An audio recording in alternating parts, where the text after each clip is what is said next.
Lava mobile ഫോണിന്റെ പുതിയ മോഡലായ Lava A3 middle east official launching ദുബായിൽ വെച്ച് നടന്നു. മിതമായ ചിലവിൽ ഏറ്റവും നല്ല അനുഭവം എന്നതാണ് ലാവ A3യുടെ പ്രത്യേകത. ഉപഭോക്താവിന് ഉന്നത ഗുണനിലവാരമുള്ള മൊബൈൽ ചുരുങ്ങിയ വിലയിൽ എത്തിക്കുവാൻ സാധിച്ചു എന്നത് മൊബൈൽ വിപണന രംഗത്തെ വലിയ മാറ്റങ്ങളുടെ തുടക്കമായിരിക്കും ഇത്. 799 ദിർഹമാണ് UAE മാർക്കറ്റിൽ ലാവ A3യുടെ വില. ഡ്യുവൽ സിമ്മോട് കൂടിയ മൊബൈലിൽ 5.5 ഇഞ്ച് HD IPS സ്ക്രീനും കോർ 64-ബിറ്റ് പ്രോസസറുമാണുള്ളത്. അതുപോലെ തന്നെ 0.16S ഫിംഗർ പ്രിന്റ് അൺലോക്ക് എന്നത് ലാവ A3യുടെ സവിശേഷതയാണ്. ക്യാമറ 13 മെഗാ പിക്സൽ സോണി സെൻസറും ഫിംഗർ പ്രിന്റ് ഇൻസ്റ്റന്റ് ക്യാപ്ചറും ലാവ A3യുടെ മറ്റൊരു സവിശേഷതയാണ്.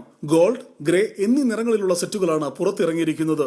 സ്ക്രീൻ പ്രൊട്ടക്ടറും കേസും പാക്കിംഗിൽ തന്നെ ലഭിക്കുന്നു എന്നതും മറ്റൊരു പ്രത്യേകതയാണ്. ദുബായിലെ കോൺറാഡ് ഹോട്ടലിൽ വെച്ച് നടന്ന ലോഞ്ചിംഗ് സെറിമണിയിൽ ലാവ A3യുടെ മാർക്കറ്റിംഗ് പാർട്ണർ കൂടിയായ jumbo mobility and solution senior business manager Manish Parveen കുമാറും Lava head of business Kisarulla, Lava retail manager Mufasil Athakkarath തുടങ്ങിയ പ്രമുഖർ ലാവ A3യെ കുറിച്ച് വിശദീകരണം നടത്തി.